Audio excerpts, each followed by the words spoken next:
Origen del concepto ciudadano. El concepto de ciudadano comienza a aparecer y a estudiarse en la antigua Grecia.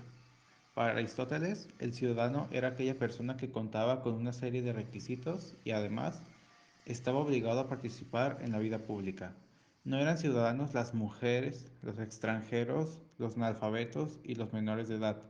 Por lo tanto, la ciudadanía quedaba restringida a varones atenienses mayores de 20 años.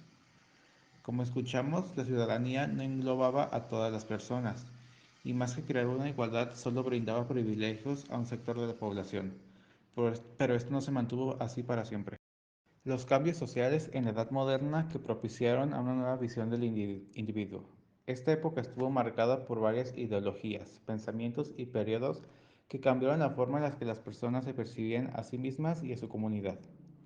El humanismo surgió antes del Renacimiento, en el siglo XIV, priorizó la razón humana sobre la fe y se interesó en el concepto del hombre como el centro del universo.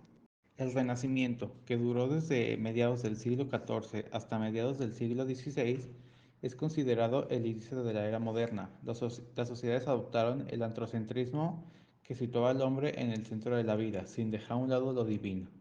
También fue un periodo de avances en las ciencias como la astronomía, anatomía, biología, entre otras. La Ilustración fue un movimiento intelectual. Consideraba que la razón era la luz que iluminaría el conocimiento humano para sacar a la humanidad de la ignorancia y poder construir un mundo mejor.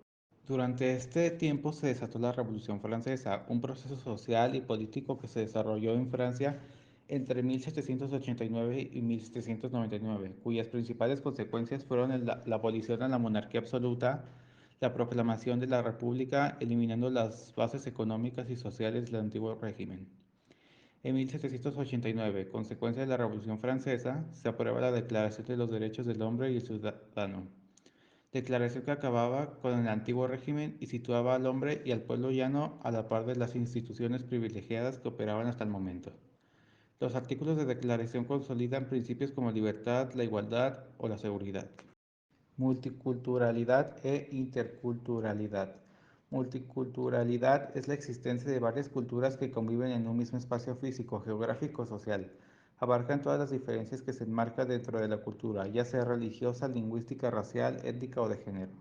Interculturalidad es el fenómeno social, cultural y comunicativo en el que dos o más culturas, o más bien representantes de diferentes entidades culturales específicas, se relacionan en condiciones de igualdad sin que ningún punto de vista predomine sobre los demás o sea considerado normal. En resumen, la multiculturalidad se refiere a que en un espacio existen cierta diversidad de culturas, y interculturalidad es el intercambio y respeto en teoría que debería existir entre las culturas. Globalización y neoliberalismo. La globalización es un fenómeno basado en el aumento continuo de la interconexión entre las diferentes naciones del mundo, en el plano económico, político, social y tecnológico. El uso de este término se utiliza desde los años 80, es decir, desde que los adelantos tecnológicos han facilitado y acelerado las transacciones internacionales, comerciales y financieras. Es un proceso especialmente económico, donde se va produciendo una integración de las economías nacionales, provocando un incremento en el volumen y complejidad de los intercambios de bienes y servicios de la economía mundial. El neoliberalismo es una corriente económica y política asociada al capitalismo. Sostiene que la economía debe regir por el libre comercio, estar desregulada y privatizada, es decir, con una menor intervención de las políticas del Estado. El poder, al no ser dado al Estado, es repartido entre unos pocos privilegiados. Esto trae consigo una gran desigualdad social, la creación de monopolios y la privatización de servicios como la educación, la salud y la seguridad, entre otras más. La identidad nacional y la identidad global. La identidad nacional es el sentimiento que un individuo puede sentir a y por su nación. Busca apropiarse del pasado, presente y futuro de una nación. Además, busca vivir experiencias de su propia cultura y compartirla con otros. Todo esto va ligado al nacionalismo, que se alimenta de la lealtad y la lucha de la defensa de una nación. Choca con el concepto de globalización. Mientras la identidad nacional lucha por quedarse con su cultura, la globalización quiere introducir nuevas culturas. La identidad global nos incluye a todos los individuos, grupos, gobiernos e instituciones del mundo. Es la suma de los derechos humanos como individuos y cómo nos desarrollamos en la sociedad.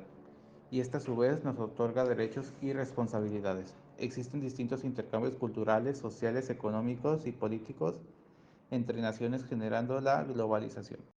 En mi opinión, creo que todos podemos ser ciudadanos del mundo, pues todos somos parte de ese mundo y tarde o temprano nos uniremos ya sea por comunicaciones, economía, política, etc., etc. Esto traerá como consecuencia que el mundo sea globalizado. Va a haber un gran intercambio de culturas, de lenguas, de aprendizajes. Todos aprenderemos uno del otro. Eso será bueno. La desigualdad social seguirá existiendo aunque no querramos, pero depende de nosotros hacer que disminuya lo mayor posible.